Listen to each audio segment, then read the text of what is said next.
पहले 50 साल पहले कुछ ना था, सूखी जमीनें गिरना गरवार धूरियाँ होती। इसके बाद BSF मिश्रा जी आए तो तालाब खोदाए, तालाब के बाद फसलें होती हैं। पानी की समस्या को देखते हुए जिलाधिकारी महोदय श्री अनुज कुमार झा साहब ने खेत तालाब योजना के बारे में चर्चा की और विभिन्न विभागों को इस पर कार्य करने के लिए लक्ष्य निर्धारित किए। उस समय मैं भू संरक्षण अधिकारी चरखारी के पद पर कार्यरत था। मेरे पास national mission on sustainable agriculture के नाम से एक योजना थी जिसमें खेत तालाब बनाए जाने की व्यवस्था थी। हमने इसको अपनी योजना में खेत तालाब को शामिल किया और पहले साल 26 खेत तालाब बहुत ही कम लागत पर कुल 60,000 रुपये की लागत थी प्रति तालाब, जिसमें 30,000 रुपये किसान को अनुदान दिया गया। हमारे यहाँ अधिकांशतः पर्याप्त बुंदेलखंड सूखाग्रस्त एरिया है। यहाँ पर अधिकांशतः सूखे की स्थिति झेलना पड़ता था, लेकिन जब से हमारे यहाँ श्री मोहम्मद मिश्रा जी BSF साहब आए तब से उन्होंने हमारी क्षेत्रीय ज़मीन को देखा, परखा, कहाँ क्या होने लायक है। फिर उन्होंने श्री अनुज कुमार झा DM साहब के सहयोग से एक खेत तालाब योजना लाए। तब से हमारे यहाँ करीब लगभग 65-70 खेत तालाब खोदे गए, जिससे जल संचय हुआ और जो कुएँ सूख जाते थे उनमें पानी आना शुरू हो गया और सिंचाई की सुविधा भी उपलब्ध हुई है। तब से हमारे यहाँ करीब 100-150 हेक्टेयर में ज़मीन में पानी की उपलब्धता हो गई।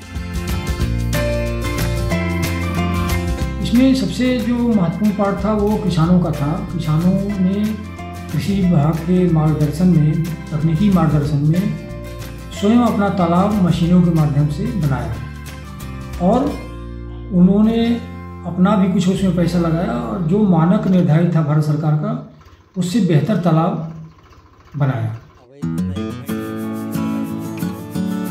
बारिश के बाद वो जो 26 खेत तालाब में बारिश का पानी भरा और उससे किसानों ने उसका लाभ लिया। फिर वहाँ के आसपास के किसानों में इसके बारे में बड़ी उत्सुकता और बड़ी मांग बढ़ गई। किसानों ने मांग करना शुरू किया तो फिर हमने अगले वर्ष फिर 30 खेत तालाब का लक्ष्य निर्धारित किया और उसी गांव में 30 खेत तालाब और बनाए और एक सामुदायिक तालाब भी हमने वहाँ पे बनाया जो 100 मीटर गुणे 100 मीटर का था। इस प्रकार 56 किसानों के यहाँ 56 खेत तालाब और एक सामुदायिक तालाब हम लोगों ने बनाए। जब से तालाब नल बन गए तो फसल होने लगी है, ये बड़ी परेशानी थी। शासन के स्तर से 2 तरह के खेत तालाब बनाने के लिए किसानों को अनुदान की व्यवस्था की गई। पहला 20 गुणे 20 मीटर और दूसरा 30 गुणे 35 मीटर। जो बड़े किसान थे वो 30 गुणे 35 मीटर का बना सकते थे और छोटे किसान जिनकी आवश्यकता कम थी वो 20 गुणे 20 मीटर का। उसकी सफलता को देखते हुए स्वयंसेवी संस्थाओं के माध्यम से भी और विभाग के माध्यम से भी प्रयास किए गए, जिसके क्रम में उत्तर प्रदेश सरकार के द्वारा बुंदेलखंड के लिए खेत तालाब योजना शुरू की गई।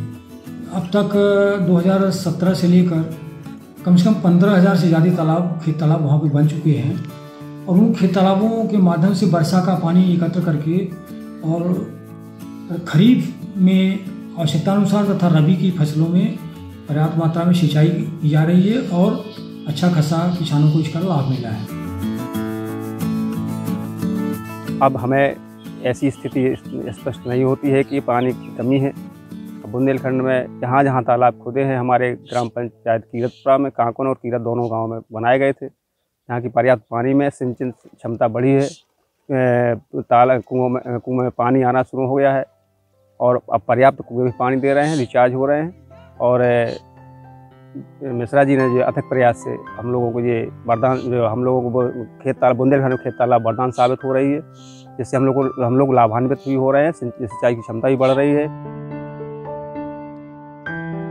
पूरे उत्तर प्रदेश में खेत तालाब योजना लागू हो गई है। किसान उसमें खेत तालाब के माध्यम से सिंचाई भी करता है, मछली पालन भी कर सकता है, सिंघाड़ा का उत्पादन भी कर सकता है, और इससे जो सबसे बड़ा लाभ हो रहा है पर्यावरण को कि वर्षा का पानी संचय होकर भूमिगत जल का स्तर बढ़ा रहा है और सिंचाई के लिए पानी उपलब्ध करा रहा है।